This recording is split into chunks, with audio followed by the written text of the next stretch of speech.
Hello दोस्तों, कैसे आप लोग। मैं इंजीनियर जयप्रकाश यादव आप लोग के अपने यूट्यूब चैनल मैथ इजी पे हार्दिक स्वागत करता हूं। मैं आज आपको फिर से इतिहास का एक नया टॉपिक मैंने आपको बताया था कि इसके पहले लोधी वंश क्या किया था। पानीपत के प्रथम युद्ध में क्या किया, इब्राहिम लोधी ने बाबर से क्या किया, हार गया। किस में, 1526 ईस्वी में। ठीक है, वहीं से लोधी वंश खत्म हुआ। दिल्ली सल्तनत का जो राज्य था, यानी जो दिल्ली सल्तनत के जो राजा लोग थे, वहीं से उनका क्या हो गया, पूरा का पूरा पतन हो गया, खराब हो गया, खत्म हो गए, नष्ट हो गए।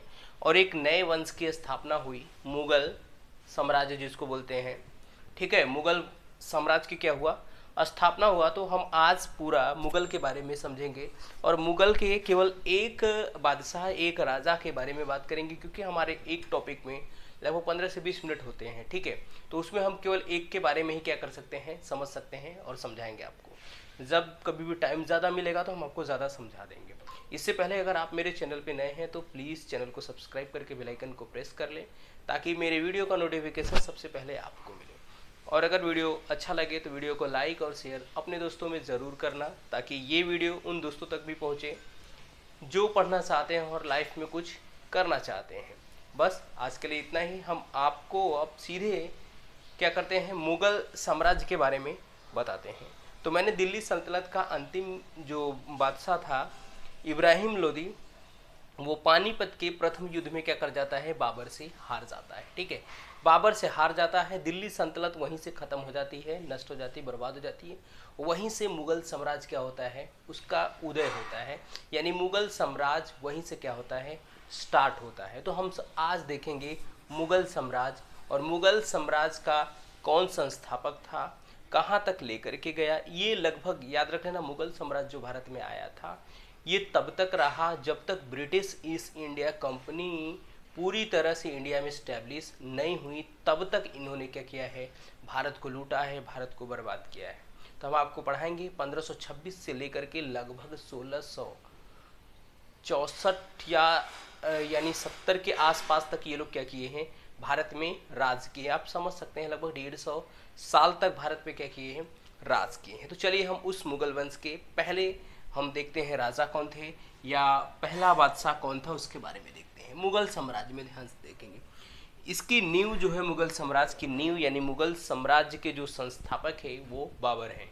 ठीक है, बाबर कैसे संस्थापक हुए वो भी हम आपको बता देते हैं। बाबर ने पानीपत का प्रथम युद्ध जो है वो 21 अप्रैल 1526 में इब्राहिम लोदी से क्या करता है, लड़ता है। इब्राहिम लोदी से लड़ता है बाबर, और इब्राहिम लोदी को बुरी तरह से हरा देता है और दिल्ली सल्तनत का क्या करता है, वहीं पे पतन कर देता है। दिल्ली सल्तनत वहीं पे खत्म हो जाती है और एक नए वंश का, एक नए साम्राज्य की स्थापना करता है, जिसका नाम क्या है, मुगल साम्राज्य। तो मुगल साम्राज्य के संस्थापक कौन है, बाबर। ठीक, मुगल साम्राज्य। और ये 1526 से लेकर के याद रख लेना जो है मुगल साम्राज्य, और 1526 से लेकर के 1665 ईस्वी तक क्या किया है, या आप तब तक बोल सकते हैं जब तक British east India company Bharat में स्टैब्लिश नहीं हुई थी, नहीं आई थी, तब तक इन्होंने क्या किया है, राज किया है। यानी पानीपत के प्रथम युद्ध से ही क्या किए, मुगल साम्राज्य भारत में क्या हुए, स्टैब्लिश हो गए, भारत में आए और भारत में रहना चालू कर दिए। ठीक, अब हम देखते हैं ये जो मुगल साम्राज्य था, इसके फाउंडर तो आपको पता चल गया, संस्थापक बाबर थे। ठीक, ये कह रहा है कि जो मुगल साम्राज्य था वो सकुशल था, मतलब बहुत अच्छा था हर चीज़ में। ठीक, समृद्ध था, पूरी तरह से व्यवस्थित था, तभी उसने क्या किया, बहुत सारे युद्ध को क्या किया, जीता। और भारत में इतने साल तक राज करने का मतलब है भाई, वो पूरी तरह से उसके पास सामान, हथियार वगैरह सब कुछ था। और यही एक ऐसा साम्राज्य था जो जल और थल दोनों में मार किया है, दोनों में युद्ध किया है। ठीक है, हम आपको बताएंगे कि कब किया है। ठीक है, एकदम संगठित था। ठीक है, मतलब इनकी यूनिटी भी क्या थी, जबरदस्त थी। तो अब हम चलते हैं सीधे बाबर के बारे में हम समझते हैं, ध्यान देखेंगे। बाबर ने सबसे पहली जो बाबर का जो जन्म हुआ है, याद रख लेना, या बाबर जो भारत में रहा है, वो 30 अप्रैल 1526 से 26 दिसंबर 1530 तक क्या हुआ है, बाबर रहा है। ठीक है, इसका जो जन्म है ये 1483 ईस्वी में उज्बेकिस्तान में हुआ था। इसका जन्म यानी बाबर का जो जन्म है वो 14 फरवरी, ठीक है, यानी एग्जैक्ट वैलेंटाइन डे के दिन ही क्या हुआ है, पैदा हुआ है। कब? 1483 में, ठीक है। कहाँ? उज्बेकिस्तान। इसके पिता का नाम था उमर शेख मिर्जा, यानी इसके पिताजी का नाम उमर शेख मिर्जा था। अब माता जी का नाम इसके माता का नाम कुतलू ग निगार खां था, यानी कुतलू ग निगार खां इसके माता का नाम है और इसके पिता का नाम था उमर शेख मिर्जा। ये भारत में 30 अप्रैल 1526 में एंट्री किया था। उसी समय क्या किया था इसने पानीपत का प्रथम युद्ध इब्राहिम लोदी से लड़ा था और लोदी वंश को सत्यानाश करके मुगल साम्राज्य की नींव रखी थी। अब हम आगे देखते हैं। इसकी जो संतान थी, ध्यान से देखना, बाबर के जो पुत्र और बेटी थी वो कौन कौन से थे वो देख सकते हैं। इसकी संतानें कौन थी? हुमायूं सबसे बड़ा था, ठीक, फिर कामरान था, फिर अस्करी था, फिर हिंदाल था, फिर गुलबदन बेगम थी। गुलबदन बेगम, ठीक, गुलबदन बेगम थी। यानी कितने इसके संतानें हुई? 1 2 3 4 एंड 5, 4 लड़के और एक लड़की थी। किसको? हुमायूं को। निर्माण इसने क्या क्या करवाया, यानी क्या क्या बनाया वो आप देखेंगे। काबुली बाग मस्जिद, याद रख लेना, काबुली बाग मस्जिद, फिर से आगरा की मस्जिद, तीसरा है जामा मस्जिद, चौथा है बाबरी मस्जिद जिसको गिरा करके वापस से आप देखेंगे वहाँ पे राम मंदिर बनने वाला है। तो बाबरी मस्जिद जो थे वही बनवाया था कौन? बाबर। नूर अफगान मस्जिद इसने ही क्या किया था, इसका निर्माण करवाया था। किसने? बाबर, ठीक है।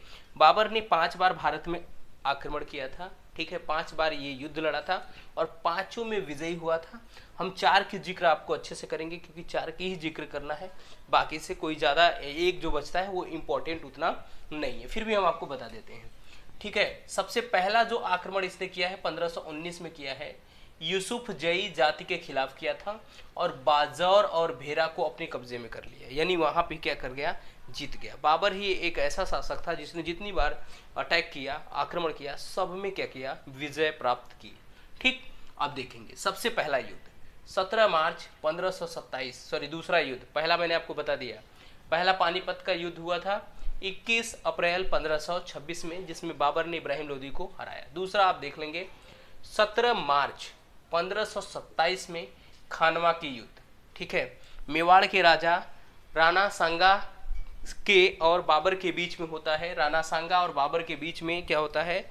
खानवा का युद्ध होता है 1527 ईस्वी में और इसमें क्या है? बाबर फिर से क्या होता है? विजयी होता है। मैंने पहले बता दिया बाबर हर में जीतता है। विजयी हुआ और राणा सांगा को क्या किया? हरा दिया और उसके बाद उसने अपनी जो उपाधि है वो गाजी से नवाजा, यानी खुद को गाजी बोलने लगा। गाजी का मतलब होता है दानी, ठीक है। आप देखेंगे बहुत सारे जो मूवीज़ होती हैं या पिक्चर्स होता है उसमें भी गाजी दिखाया गया है, गाजी पिक्चर आप वो भी देख सकते हैं। तो गाजी का कोई खराब मीनिंग नहीं है, गाजी का मतलब है दानी, ठीक है।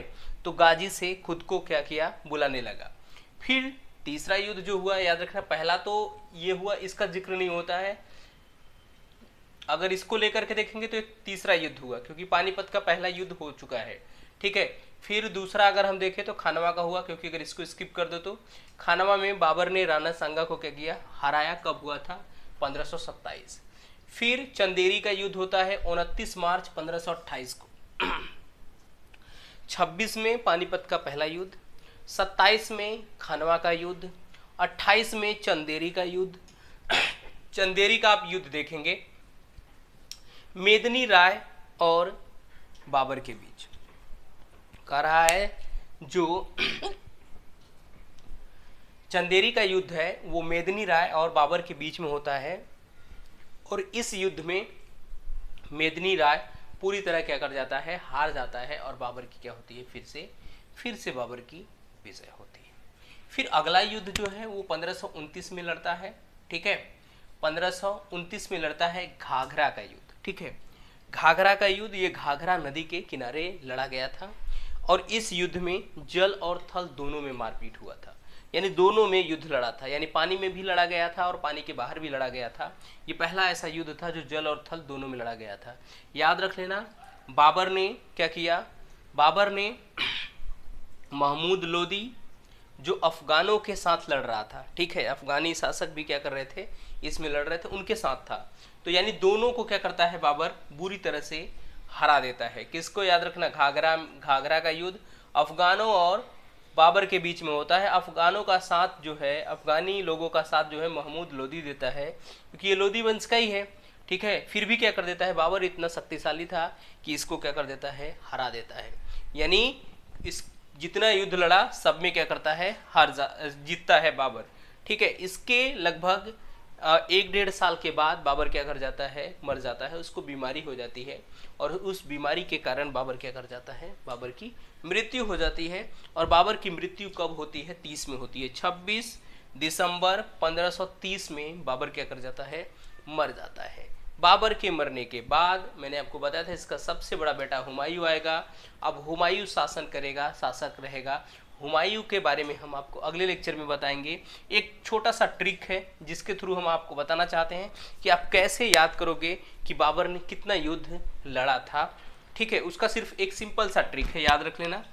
बाबर आया, ठीक है, बाबर आया, आप इतना बोलेंगे पहले, बाबर आया, ठीक है।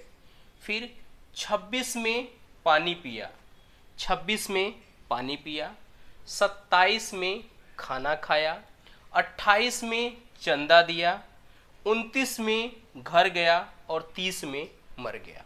अब हम इसको एक्सप्लेन करके आपको हम समझाते हैं ये क्या है। आप इतना ही बस ट्रिक याद रखेंगे, क्या, बाबर आया, 26 में पानी पिया, आएगा तो भाई पानी पिएगा, 26 में पानी पिया, 27 में खाना खाया, 28 में चंदा दिया, ठीक, 29 में घर गया और 30 में मर गया। अब हम आपको एक्सप्लेन करके समझा देते हैं।